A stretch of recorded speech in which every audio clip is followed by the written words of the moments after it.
Today's guest started his life in foster care, uh, and he has done some ridiculously amazing things.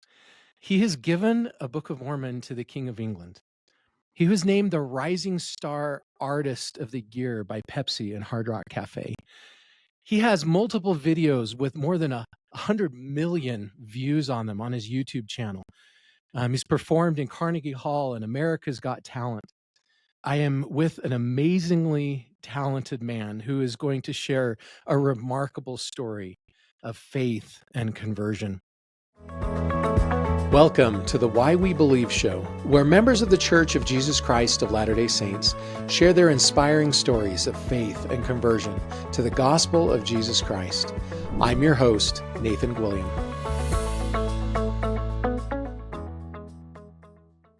Hello, and welcome to this episode of the Why We Believe show. Welcome, Alex Boyé. Wow, man, what a welcome. I don't pay you enough, man. Wow, amazing. Thank you so much. It's good to be on with you. Thank you for all you're doing.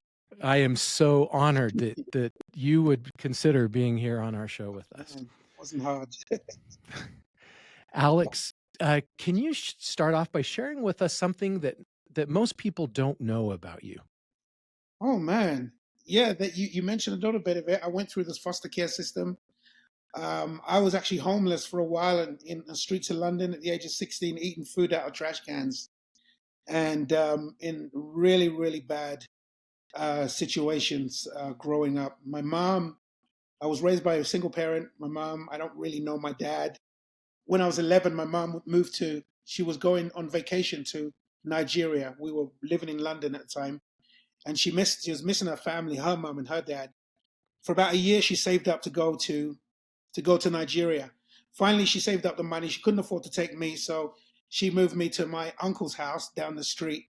And I lived with him, and then she went to Nigeria, and she never came back. I didn't see her for 8 years. So from what was supposed to be 3 weeks, turned to 8 years, and it was some of the hardest parts of my life. But I look back now and I see a lot of that, the hell that I'd went through has now become some of the greatest blessings in my life when I look back now. It's easy to connect the dots looking back, but when you're in it and looking forward, you're like, God doesn't love you. I'm eating food out of trash cans. I'm sleeping on the streets occasionally. And I getting abuse from my uncle, who was my guardian at the time. And the money that used to come in that was supposed to be for me, that was coming from kind of the government. It was like I don't know what you call it here. Kind of like stipend of some type. Yeah, an allowance, because it's from a single parent family. And so those checks that were supposed to be used for me, they were being spent on drugs and stuff like that from my uncle. Oh. So I was just always trying to find ways to make money, try to subsist. It was tough. Why was your mom not able to come back for 8 years? That must have ripped her apart. I had asked her that, and there was a lot of bitterness and anger between me and my mom when she got back. And I remember the first week we got home, and she came home and she said, "Okay, we're going to live together again." And I remember, and that was when I was about 18 when she came back, 11 when she left. And so anyway, I remember the first time when I came home about 2-3 o'clock in the morning, and she said, "What time do you call this?" I'm like, I hadn't had that question for 8 years. Where have you been? Where are you coming from?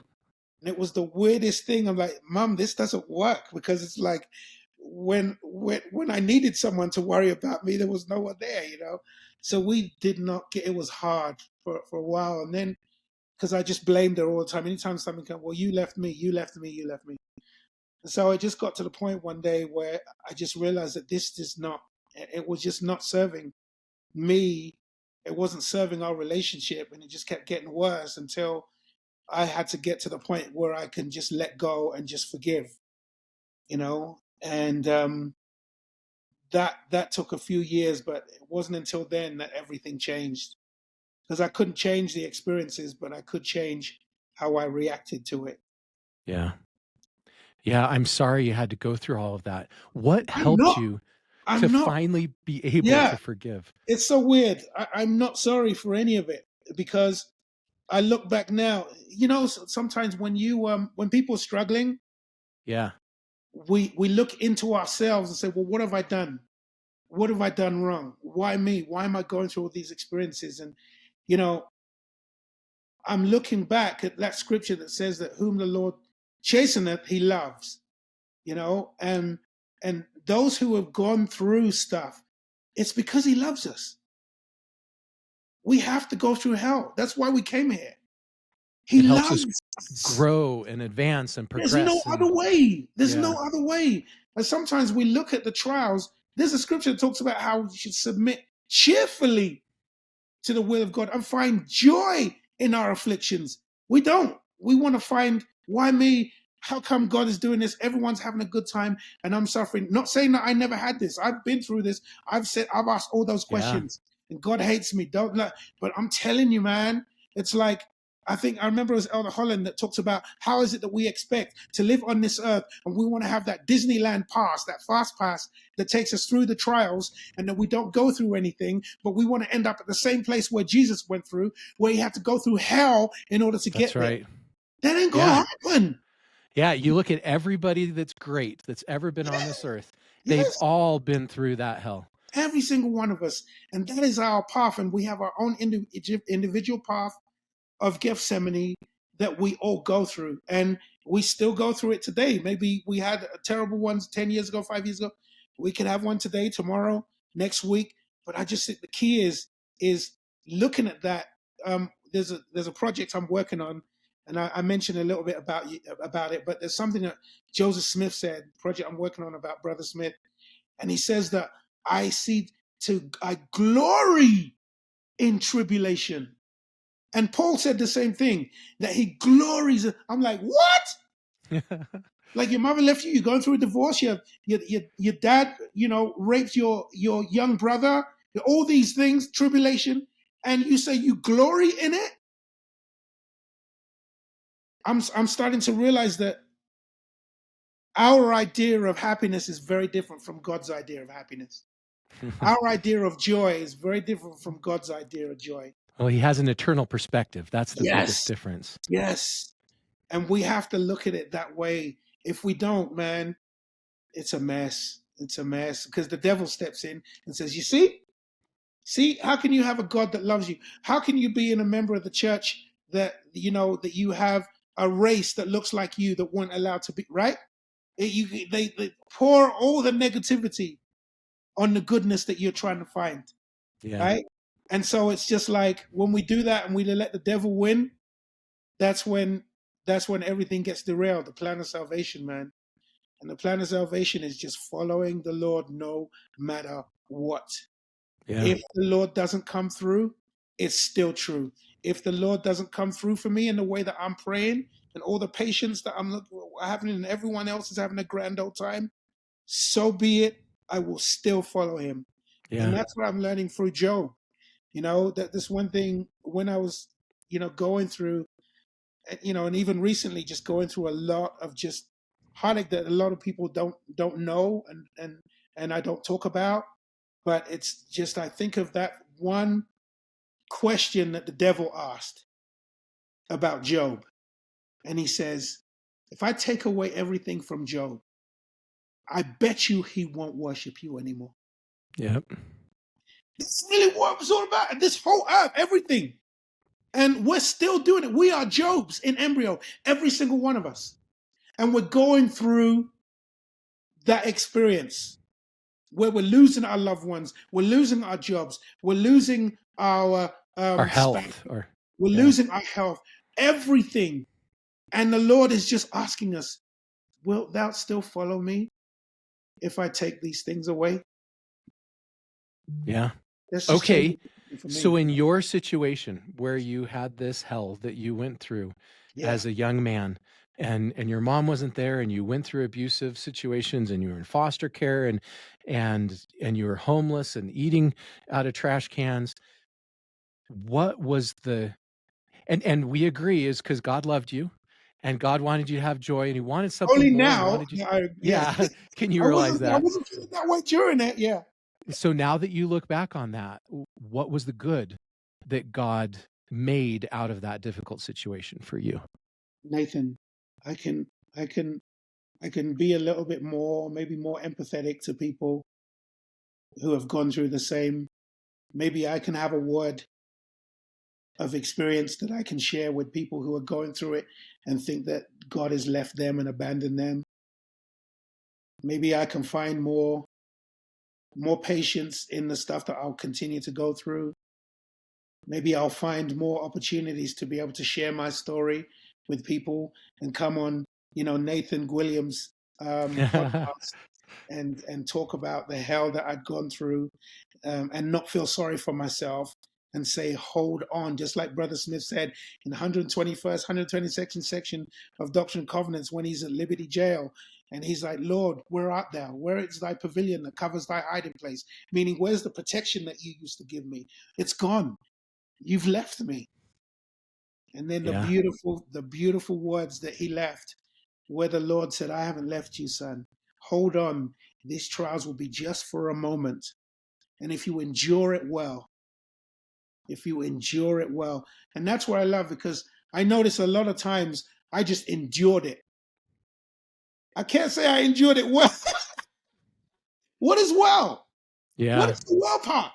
Endure Yeah. it well. And that means is that Turning to God, not away from it. turning to God and also still feeling joy. Yeah. I think in the last conference, oh my gosh, I'd written it down on one of my notes. I can't remember what it is now. I was writing down in conference. And I remember there was just a part that talks about how I'll come to it when I remember it. But it really also just focused on finding joy in the struggle. Yeah. And that joy actually does exist. It is the joy that surpasses all understanding that we can only get through our Savior, Jesus Christ. You can't get it nowhere else. That kind of joy. It's our trust in that eternal Yes, perspective of God. yes. And I remember Trust that. in him that it will turn out for our good. Yes. I remember that story that meant that um, one of the apostles was talking about President Nelson, and he took in the last general conference, and he talked about how he'd just been made a general authority, and so he had to have a meeting with President Nelson, and he invited himself and his wife. President Nelson took his chair and sat right next to his wife and the newly to be appointed general authority, and he said he was so kind, he was so joyful. And they said that when they got home, they heard the news that President Nelson's daughter had died of cancer. And so while they were having this audience and this personal meeting with President Nelson and seeing how much joy and happiness he had, and he was encouraging them, telling them everything's going to be great, it's going to be okay, you're serving the Lord, welcome to the team type of thing. He's mourning his daughter. Yeah. And they were just so shocked. They were like, they couldn't believe the type of love and submission that came from this man, now knowing what he was going through. Yeah. His daughter just died. That's just. So, Alex, in this very difficult time you went through as a youth, how did it help you come closer to Jesus Christ and his church? Well, I think it can do one or the other, right? You'll put yourself in a place where you're like, God doesn't love me, or you'll put yourself in a place where you're reaching out to him more than you ever have before, right? I remember hearing this quote that said, if God didn't give us trials, he would be a very lonely God. Right? Because if you notice the times when we reach out to him, Oh, that's when we turn to him, is when we go through the trials. Yeah. When I'm on this show and I ask people to tell me about their faith journeys, most people tell me about the trials that they went through and how God helped them through it and how it helped them come closer to him. And so I feel that's and what we're realizing now, or people starting to realize, is that their trial is actually their greatest gift. And maybe we'll get to the other side I can't. I wish I could quote you on this. There's something that Brigham Young had said that I read in one of the. I think it was like I was on my mission. Was at the life of Joseph Smith, and he talked and talked about Brigham, and Brigham once said something like, when we get to the other side, I'm really paraphrasing terribly, but basically when we get to the other side and we look back at our lives and we'll see what is it that took us, because they talk about how there are levels, right, in every kingdom, and you can still go up in every kingdom, and even the celestial kingdom there are levels, you Yep. know, and he mentioned that a lot of it would be according to how much you accepted your trials with and endured your trials with gladness. Interesting. And he mentioned that some of us might turn around and say, man, I wish I went through more trials when I was on this earth. Or they might say, man, I wish I submitted more cheerfully Yeah. to the trials that I went through. That hit me. Whoa, that hit me hard, man. I'm like, are you kidding me right now? Because It's not just getting through it. It's getting through it with the right attitude. yes, it's not about enduring. It's not about gripping with your fingernails, because I've done that too. I'm not saying I haven't done that, Yeah, I've but I'm done that saying if I'm for looking sure. back, man, and those are the times when I was the most refined. And you know about that story about there was like some sisters who wanted to know more about that story about refiner's fire, and about trials and the refiner's fire, and they went and did some research, and they talked to like a silversmith who did with silver and molded them and shaped them, like that made jewelry and stuff. And they asked this man, you know, about the process of going through about refining silver, and then they would put it in it only work in the hottest part of the fire. You bring it further out, it just doesn't work, and you have to keep it very, very still and very concentrated. If he moves his hand, it loses its quality. So he has to keep it right there. And then so, well, how long? The lady said, how long do you keep it for? The silver over the fire. It says, until I can see my image in it. And Interesting. and that's what God does, right? When we go through that refiner's fire, it's almost like he takes out all the dredge, all the terrible things about us that falls to the wayside, and all you get is that purity where we can finally see ourselves, our image in him. Yeah, where he can see him in us. We can see him in us, I love that. And that's been a very powerful thing. When I'm going through it, I remember, like I say, I've got a whole bunch of friends that we say this when we're going through stuff and it's really, really hard, we will make sure to thank him for it. Yeah. And then Think our attitude towards it changes, because that's where the Spirit of God is manifest more. Not in the good times, in our hard times. Like, and you have all these gurus, right? And all these athletes and all these people, they'll tell their story, and they always say it. They'll talk about how the greatest growth came through their struggles. And then now they've got their plaques on the wall, or their, Heisman trophies on the shelf or whatever, right? But they had that story that they went through, and it was always difficult. Always. it's the Michael Jordan stories of getting cut from the high school basketball Right? team, right? Yeah. And then And you can't know the sweet or appreciate it till you know the bitter.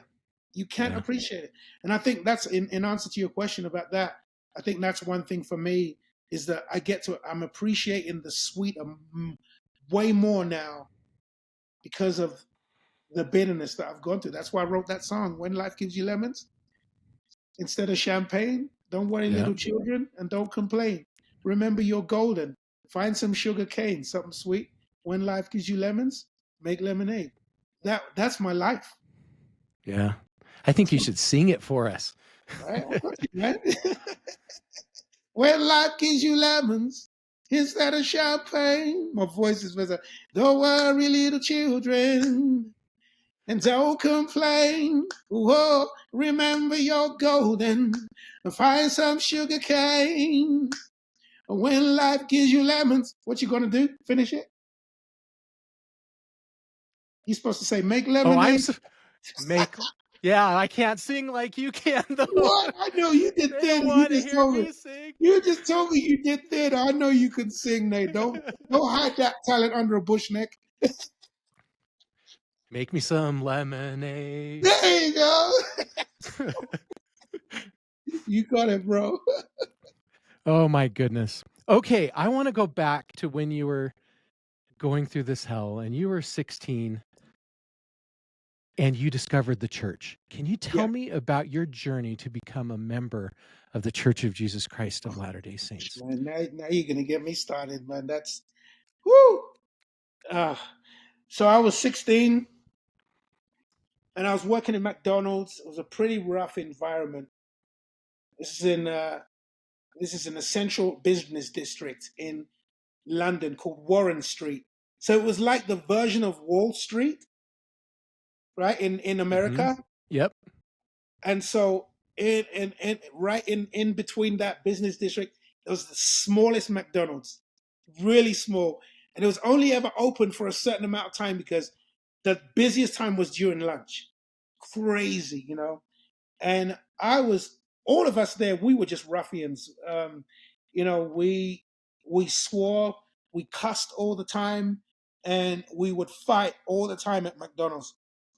Every other word would be a cuss word. I didn't know, I couldn't put a sentence together without a swear word. That's how that was my conversation. That's how I talked to Yep. everyone. I don't care who it was, from the principal to the bus driver to even my mom. It was Sounds that's like the high school I grew up at in yeah. Arizona. Yeah. And so we got into, there was one time I was in McDonald's, got into this huge fight. We call it scrapping, right? Scrap. We got into this Yep. huge scrap. And my there was a store manager, there's 6 store managers in this one store. They all had different shifts. And the thing that we hated the most was there was one particular store manager. When we would go in and we'd look at the roster and we would see that it's Aaron Clark Wills, we're like, oh man, no, we got Aaron for 8 hours. Because he was the only one, when we'd get into a scrap, into a fight, he laid down this rule, said if you get caught fighting, you get sent home with no pay. So all the other store managers, they're fine. No problems. But him, he wouldn't stand it. So I got into this big fight. I'd worked an 11-hour shift. On the 11th hour, I got into a fight, sent me home with no pay For the whole day? for the whole day. That sucks. Yeah. And so that's why I hated this man with a major passion. And one day I remember I came up to him. We were sitting in the McDonald's cafeteria and we were all, we had all our buddies there fighting everything, and we'd sit and we'd eat. And then on the other side would be Aaron. And sometimes he'd be sitting on his own because he was kind of unpopular in the store. And so I felt bad. And I went over to him. I said, look, Aaron, man, look, you can see, look at all my people. See all my friends here? They see you there sitting on your own. You know what I mean? It's like, you need help, bro. You know what I mean? And but he wasn't this kind of sad, you know what I mean? I'm on my own. You wouldn't even know. But I was like, let me help you out, man. Let me give you some advice as to how you can be more popular in this store. Would you like some advice from me, the popular guy in the store? And then he says, well, what do you suggest? He was this black guy, talk like the queen, 6'5" this way and this way. Like, you don't mess with the brother. What do you advise that I should do about it? And I'm like, well, let me give you this advice. When you see us scrapping, just let us get along with it. It's not going to hurt anyone. We get into fights and just don't send us home. All the other store managers, they don't send us home. See how popular they are? I mean, we get into a fight. I might get a couple of black eyes, but you can't tell anyway. And so he'd say, well, I can't do that. I'm like, what do you mean you can't do that? He says, well, then he gets into this big speech. There's the power of of speech is more stronger than the power of the fist, and we must learn to get along. He started speaking like Shakespeare with a tan. I'm like, bro, what are you talking about, man? And I'm like, oh, you must be one of them religious nuts, right? Yeah. You raised religious. He says, well, I'm religious, but I'm not a nut. And I'm like, so I remember I was like, so what religion are you? And then it's like, why don't you take a guess? And I'm like, oh, great. So now I'm going through as you Presbyterian? No. Baptist? No. Church of England? Church of Pope? No. Rastafarian? No. Mooney? No. I'm like, I don't know. I've gone through all the religions I can think of. And it says, well, you missed one. And I said, well, what is it? And I kid you not, Nathan, he stands up in his McDonald's outfit, right? Adjusts his tie, puts one hand behind his back, straightens his neck, and says, I am a member of the Church of Jesus Christ of Latter-day Saints, otherwise known as Mormons. Right? I look back now, I thought he was doing a freaking commercial, you know what I mean? I swear his teeth was even like a bing, you know. And I remember just thinking, what? I'd never heard of him before. I was like, okay, good for you. You do you. You know what I mean? And then I just walked off. And from that day on, it was everything changed. Like he started chasing me, bugging me, trying to get me to go to church, trying to find ways to, get me to come into the building, And I kept saying, no, not interested. Leave me alone. Leave me alone. And he was relentless. I mean, when they talk about every member of missionary, that brother should be receiving a reward from from David O. McKay. That brother was insane. And I mean, he was relentless. I've not seen anything like it. I've not seen anything. I mean, to the point where I would cuss him out. Not too much because he's a big guy. He was this big. And, I had to be careful, but I'm like, bruh, do not send me any more. Stop putting brochures in my freaking locker. Stop asking people to ask me if I'd come to church. Stop asking people to ask me if I'd come and play soccer and it was really in the church building because you wanted me to get it. Just leave me alone. And then one day he comes up to me and he says, look, I'm going to ask you one more question. And I promise you, after you've answered this, I'll never bother you again. I'm like, okay, what's the question? And he says, Alex, do you like American girls? And I'm like, wait, what? What kind of question? Yes, I do. And I'm like, why are you asking me if I like American girls? You can hook me up? What's going on, man? Yeah, man. Some American girls? What's going on, man? Are they on vacation? Do you want me to help them out? Did they need dates? And he's like, and then all of a sudden, that's the first time I'd ever got excited about anything. Sister missionaries. I'm heading home, right? It was like 2 weeks after they asked me. I'm heading home. I'm going up to my path, right, up to the door. And what did I see? Two sister missionaries smiling at me. From America, right? Right?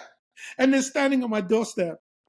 And I can't even remember what they asked me. They were like, they just mentioned my name and I just melted and say, hi, can we speak to Alex? I'm like, oh, that's me, right? I'm 16-year-olds, right? And the two fine, hot American girls standing on my doorstep. Are you kidding me? I was like, yeah, come in. I didn't even know what they wanted. I just saw them with the badges. Now, can we come in? Yeah, come in. And they start teaching me the gospel. I think I was baptized within 3 weeks, dude. Yeah. I didn't have a single question. I guess I was called the golden investigator or something like that they say. I had, but before that there was a block. There was something that happened because they were teaching me and they came for probably about 2 or 3 days and I was just trying to get their number. I wasn't really paying attention to them or anything they had to say. And I remember there was one day where I was going to ask them not to come back. And in fact, I asked, and the reason why was my uncle, who I was living with at the time, who was, he was a raging alcoholic and just pretty much always drunk. Like all the years I was there, the only times, and in fact, because he was so abusive, I actually preferred it when he was drunk. Because then he'd leave me alone. And maybe you'd pass out. Yeah. And I remember one time when the sisters were teaching me and I was he came into the house, and I introduced the sisters to him, and he didn't even shake the hand. He just walked off, went upstairs. And I remember just thinking, how rude, but I'm not going to say that to him. And then after the sisters had left, he says to me, who are those people that come to my house? He says, oh, they're sister missionaries. They're from the Church of Jesus Christ. And then he interrupts me and he says, if you bring them into this house again, I'll kill you. Oh my goodness. And I'll kill them. And I remember, I'm 16 years old. I don't know anything about anything. I didn't know that they already got their protection. I had no, and I'm feeling fearful for my life and fearful for theirs. And so I told them not to come back. And I remember the day that I asked them not to come back, and they headed out, and I just broke down in tears. And I remember praying to God, and I'm like, why? Why would you do this to me? Why would you send these incredible people to my house who bring so much goodness and joy to my life, and now you send them away? And it's clear as day, Nathan, I get this from the Spirit. I didn't send them away. You did. And I remember just thinking, yeah, but my uncle is going to kill him, isn't that? And then this is what, do you know who I am? Have you forgotten who I am? Don't worry about don't worry about that little kid. I'll take care of him. Go get them back. So I called them. I said, sisters, can you come back? They come back to my house a couple of days. They're sitting in the front room, and they're just astounded. They don't even know what to say. And I don't know. I'm quiet. I'm just like, like King Lamoni when he was just like quiet for like 2 hours, just silent in the scriptures. That was me. I didn't even know what to say. My heart just started smiling again the minute they walked into the room. The minute they walked back into my house. What a beautiful way to say that. Oh, it was as nice. In fact, I even asked them one time. I said, "Why is it that whenever you come to my house,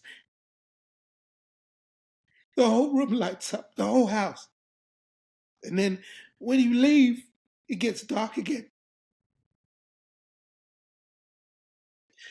And I remember Sister Thompson. She says, "Oh, she was from Hawaii. She's from Hawaii. She's from Tonga, from Tonga, living in Hawaii." And she said to me, "Oh, that happens all the time." Like, what are you talking about? She says, "Well, when we go to someone's house, we bring a souvenir with us. And then when we leave, we have to take it back." And then she goes, she's like, "Would you like to have a way that you can have the souvenir with you forever?" And I'm like, "Oh, yes, I would do anything to have this souvenir. What do I need to do? Please give me the souvenir," right? Knowing now it was the Spirit of the Lord. Yeah. And he said, "You have to be baptized first." And I said, "What do I need to do?" And he said, "You have to listen to these discussions." This is done. 3 weeks later, I was baptized.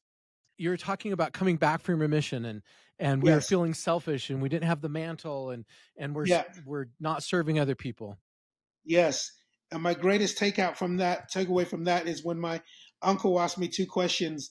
And one of it was, how many times did you pray in your mission? How many times did you pray at home? And if it's different, then that's where the disconnect is. You've disconnected yourself from God. And I was like, whoa. Because first I was like, yeah, but no, because I was serving. It was because I was serving. It's because I was doing the work and this and that. But then the Lord wouldn't allow that to happen. He wouldn't say, well, just because you're not doing the work anymore or the missionary work, then you're going to be depressed. He didn't say that. There's nowhere in the scriptures where he says that. So that must mean it had something to do with me, something that I maybe forgot to do. And it was just that, connecting with God in the way. So even when I'm stressing, struggling, or even I've got friends stressing, I'll say, go back to praying how you did as a missionary. And you'll be dangerous. You'll be dangerous. Does your life get worse? Maybe. Does life get, it's not that. It's how we handle it. We get enough to be able to handle any situation. That's why going back to that, submitting joyfully, you know what I mean, to our afflictions. Our afflictions is not what makes us sad. It is how we handle our afflictions that makes us sad. When we were doing Yeah. our pre-interview discussion, you told me you Yeah. had a great story about Brazil and the Cristo Yes. Redentor statue.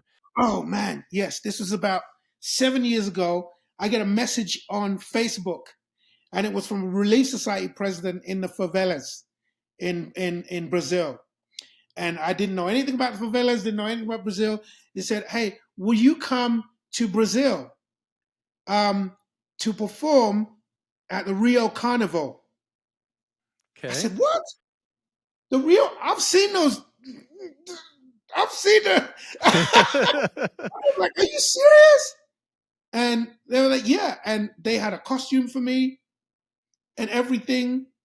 And so I was like, "Yeah, this is the greatest opportunity of a lifetime." So here I am at the Rio Carnival. I'm performing on a float Yep. with millions and millions of people watching. And our float was like an LDS type float. We were the only ones that were fully dressed. And I was a musician doing like a James Brown impersonation. It was amazing. But when during the times the break that we had a break, there was a couple of days before the Rio Carnival, and the sister, she took us on a trip, a few of us on a trip up to where the Jesus statue is, that big statue. What's it called now? Cristo Redentor, I think. Yes, right. It was the big. So we went up a tram. We get up to the top, and then, the whole idea is you're going to see the biggest statue of the Savior you've ever seen in your life. We're also excited. There's all these tourists were going up. By the time we got there, it was all cloudy. All I could see was Jesus's toenails, and everything else was just clouded up. And his toenail, right, as you know, his toenail was the height of me, the two sizes, the height of me. So I'm standing there just looking at Jesus, and I was so sad. And then it just rained like crazy. And then so we went to one of the under the turrets of one of the cafeterias, one of the restaurants there, with all the seats on the outside. And it's all these tourists, and we're just crowded inside underneath so we could shade ourselves because no one had an umbrella. We're talking there must have been probably about like 5, 6, 7, 800 of us. And we're all underneath canopies and stuff like that. And this was the coolest thing. All of a sudden, the sun came out, and what we heard was, I don't. What does it mean? And you can say in Portuguese. We just kept hearing, because I was like, "What are they saying?"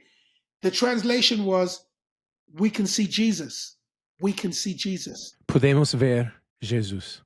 Yeah. So they were saying, "Podemos ver Jesus. Podemos ver Jesus," and everyone started running and like, "What's going on?" They're like, "Podemos ver Jesus." I'm like, "What are they saying?" They're saying, "We can see Jesus," and they run. So we're all running up, okay. And it was the most amazing thing, because I've never had the chills that I got. I felt like we were in the second coming, and the first person that someone said to me, "Jesus is coming." And then they passed the word on and passed the word on. And everyone, even kids, were saying it. And we all run up. And when we could see the whole picture of the Savior, everyone was silent. And we just had our phones up in the air. And it was one of the most spiritual experiences that I'd ever had. Yeah. And I'll never forget it, because I got a glimpse to what it felt like when the Nephites heard the still small voice 3 times. And then they heard it loud. Then they heard the Heavenly Father saying, "This is my beloved Son. Hear him." But to me, I felt like the Lord was saying, "This is my beloved Son. See him." I love it. And we, I look and forward to that day when we will get to right? see him in Oh, person. You were telling me about the King of England and how you got to deliver a Book of Mormon to him. so this was talking about my mission, and the Lord, through my mission president, saying I should go into music. So a year after I got on for my mission, I was in a boy band. I don't know if that's what he meant, but I was in a boy band, and we had a gig. And this gig was, we had to perform. We invited to perform an event called the Prince's Trust. He was Prince Charles then. He wasn't the king. It was Okay. Prince Charles. This was like in the probably late 90s. And so we were so excited. we get to perform in this event called the Prince's Trust. It's his charity organization. So we did a performance, and we were invited because it was out in Scotland. We had to drive over in Scotland. That's like about 5 hours. So they said, instead of driving back home, why don't you stay here? And they put us in one of the rooms in the castle. It was incredible, right? So we're in this castle and everything. We fall asleep. 6 o'clock in the morning, there's a bang at the door, the big wooden door. Boom, boom, boom. And one of the patrons, she's this Irish lady. Oh, you must come downstairs. Prince Charles is here, wants to see everybody. We're like, what? Prince Charles is here? We're like, no, he never comes to these events, right? So we weren't expecting him. I looked out the windows, massive helicopter parked and just landed in the field. And I'm like, oh my gosh, with the helicopter with the crest, with the royal crest on it. I'm like, oh my gosh, that's royalty. That's Prince Charles. So we all ran. And we get downstairs, and I got to remind us, we're a boy band, okay? So we're wearing these red, bright, latex, rubbery, we look like parachutes with like a logo on it, right? So we're right, because we didn't have a change of clothes. So we run downstairs, and as I'm heading downstairs, still small voice says, Alex, you need to go back upstairs. And it wasn't, I need to go do this. So you need to go back upstairs. And I'm like, what? And it was so weird. So I tried to follow the voice. I went back up. The guys were like, what are you doing? Because there's 4 guys in the band. Where are you going? I said, I don't know. I got to go get something. So I went upstairs and I stood in the room and I'm just like, what now? And I see a Book of Mormon on the counter that I left there. My elders quorum president challenged all of us to give away a Book of Mormon that weekend. So I took mine with me. Didn't think I'd do anything with it, but so I went and grabbed it, went back downstairs, and then we're standing in line. Now, when you're standing in line in front of royalty, there's certain things that you're supposed to do and not supposed to do. The men, they bow, the women, they curtsy. You are not supposed to extend your hand until Prince Charles extends or royalty extends their hand to you. We all know the rules. We all know it, right? Grew up with it. So anyway, I'm standing right there. I'm right at the end. I finally get down there. I'm at the end of the line. So he's gone through all the line, all the hosts, everyone that's been there, all the speakers and singers and entertainers, and I'm right at the end with my band. So I'm trying to think, and I'm saying a prayer in my mind, like, what am I going to say? What I want to, Lord, help me say something so clever that he'll never forget me. And so he gets to me, and he's like 6 foot something. So I'm looking up at this dude, 6'2", you know, and my mind just runs blank. Nothing. And I'm so embarrassed. And then he walks off. And now he's heading to the helicopter. I said, Lord, I got this Book of Mormon in my pocket. And I know it's supposed to be for him. I know it. That's why you had me put it in your, I just knew. And then I said, whatever you could do to help me to get this book to Prince Charles, please help me do so. And so I remember the sister missionaries teaching me the first inspiration that comes in your mind is from God, and the second one is from the devil. I don't know why they always remembered that. That's the thing I always remember. So I'm like, okay, I'm going to close my eyes thinking the first thing I'm supposed to do, that'll be from God. So I closed my eyes, and it was step out of line and wave your hands in the air frantically and call out Prince Charles's name. And I'm like, no, that's got to be from the devil. I can't do that. So anyway, I did it anyway. I'm like, Prince Charles. I step out of line, which you're not supposed to do. I call out his name, which you're not supposed to do, right? And the press is there. I still don't understand to this day how he heard me.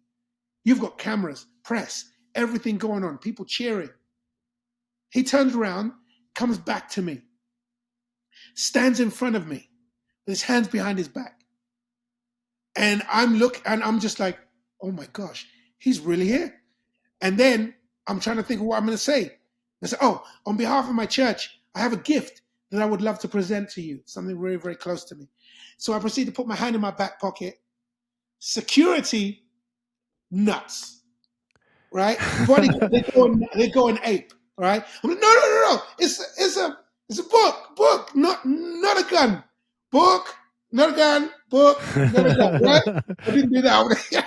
So I took the book out and I got it in my hand. I said, and I presented to him. So I extended my hand again, which you're not supposed to do. And he's got his hand behind his back. And I'm thinking, and it felt like, seriously, an eternity. Like he didn't take the book. And I'm like, oh my gosh. First of all, I'm going to get killed. I'm going to hell. At least like all the British, monarchy are going to kill me because I offered the Book of Mormon. You know what I mean? Some of the comments and the looks on the patrons' faces when they saw this book in my hand, literally like I was giving Prince Charles something that the devil gave me. Like they were going nuts, right? And they were trying to keep cool. And I'm like, I'd like to extend. And so I'm like, take the book. In my mind, like, take the book already. I'm going to die anyway. At least let me go out fighting, right? And so anyway, it was probably only like 3 seconds, but it felt like eternity. He finally takes his hand, he grabs the book, and he puts it to his chest like this, and he stands in front. He doesn't move. He stands in front of me as if to wait for another comment. And I'm like, oh, Prince Charles, maybe you can read it on your way home on the helicopter. And I'm like, I'm going there. They're going to kill me. Right? And then he says to me, he stands there with all his composure. He looks at me and he says, I might just do that. Thank you very much. Then he walks off. Yeah, he walks up into the helicopter. Helicopter goes. And now all the patrons, they turn around. They're smiling. They're like this. Oh, yes, Prince Charles, we love you. And then as soon as he's gone, made a beeline to me, all of them. And I said to the guys in the band, let's get out of here. We got to go. Get your stuff and get out of here. We run out of that place. As we're heading out, there's to our tour bus, there's all this press. The camera guy comes up to me. He says, excuse me. Can we interview you for a second? I'm like, what kind of business? But it was TV. So I was like, oh, okay. Yes. So some TV camera comes and said, we noticed that you gave Prince Charles a book. Can you tell us what that book was? Puts the microphone in my face. And I'm like, it's called the Book of Mormon. What's the Book of Mormon? So now I'm teaching the first discussion on national TV, right? and the thing that I forgot to say is that the person that gave us the Book of Mormon was to give out. It was in priesthood. My elders quorum president said, need you to give out this book this weekend. Come back next week. Tell us who you gave it to. Well, right? You got bragging rights in elders. Yeah, I'm in priesthood, right? And everyone's talking about how they gave the Book of Mormon away and everything. And then it finally gets to me, and I said, I gave the Book of Mormon to Prince Charles. And then I sat down. And they're all looking at me like, Alex, quit, because I'm the joker in the world, right? Stop messing around. Who did you give the book to? No one believed me. No one in the whole church believed me until the next day, because when they do the news, they air it the next day. So they aired it on TV, right?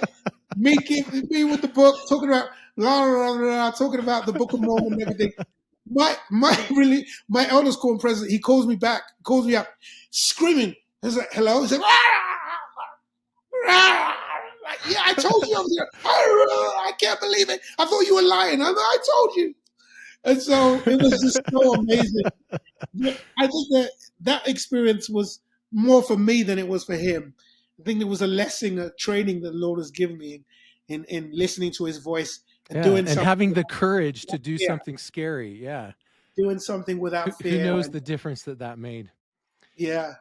Thank you so much for sharing that, Alex. I have two last questions for you. I've kept you a really long time, and I'm so grateful for your time. When we were talking before, you said that your entire testimony revolves around the Book of Mormon. Can you tell us a little bit more about how you gained that testimony and how your testimony revolves around that book? Well, it came from major pornography addiction that I had before I came to the US. This is while I was in the band. I was in a boy band and traveling and touring all over and everything. And it was tough. For a while, it was tough trying to be a member of the church and stay worthy and be in a boy band and be a virgin. Try that as a test, being in a boy band and being a virgin. Being a boy band was like, we were killing it, successful, selling hundreds of thousands of records. We had chart hits on MTV. Sometimes, and they on the charts. Sometimes, one time we were above Janet Jackson. It was crazy, you know. So that type of lifestyle was nuts.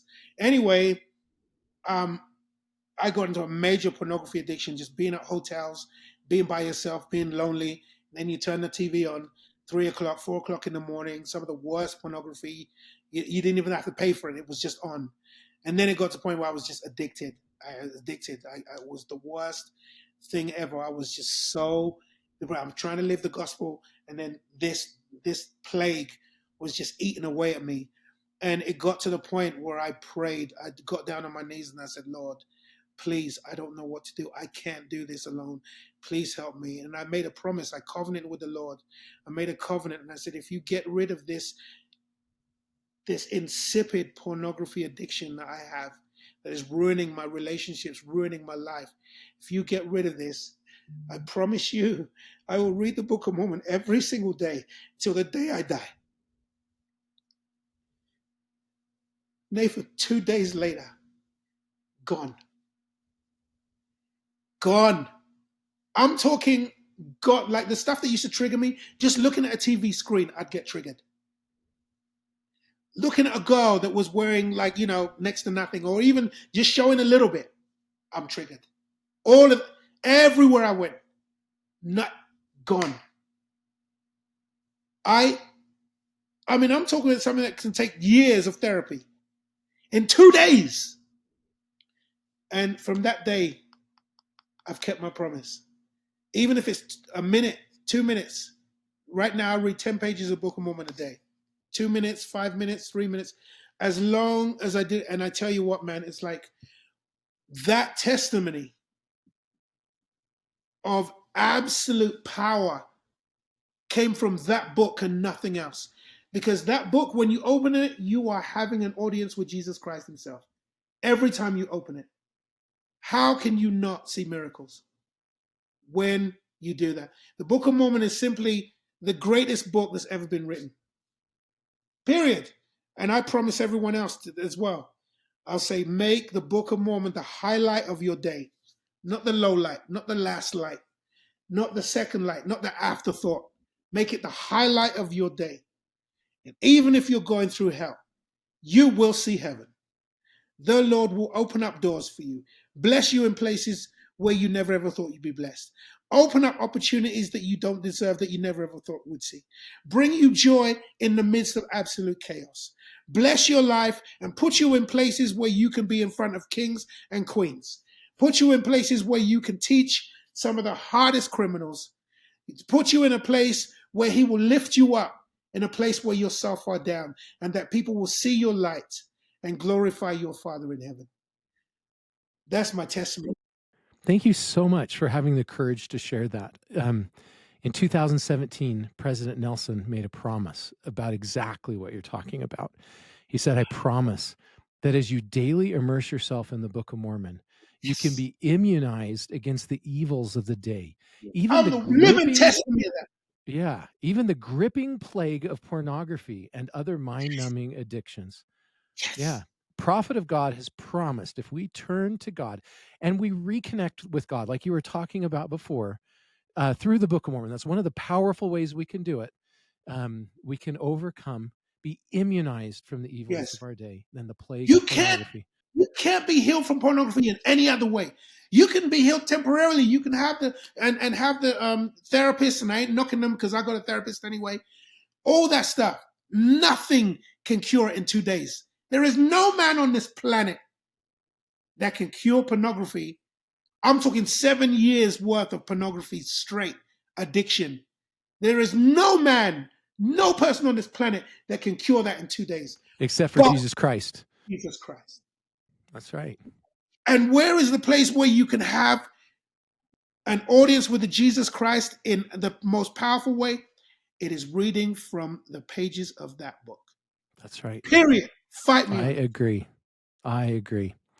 Okay, Alex, this has been such an amazing experience for me to be part of this conversation with you. Thank you for your stories. Thank you for sharing your faith and your testimony. In conclusion, this is the last question I like to ask all of my guests. Why do you believe? Because when I haven't, my life is a mess. And when I have, I find help. Everybody on this planet is praying for help every single day. There's people that are looking for the truth and they know not where to find it. The truth is right here. There is no other place where you can get that type of healing that I talked about. That's why I believe. I believe not because my mom or my sister missionaries told me that it was true, my uncle, not even that the prophet told me it's true. I believe it because God told me it was true. Through the power of the Holy Ghost is where God is the manifestations of God are made clear. And I am so grateful that I do believe. Because if I didn't, I would be dead. It is true. Thank you so much, Alex, for sharing with us and being with us today. Thank you so much. And thanks for your words. You should have your own TV show. You ask amazing questions. Thank you.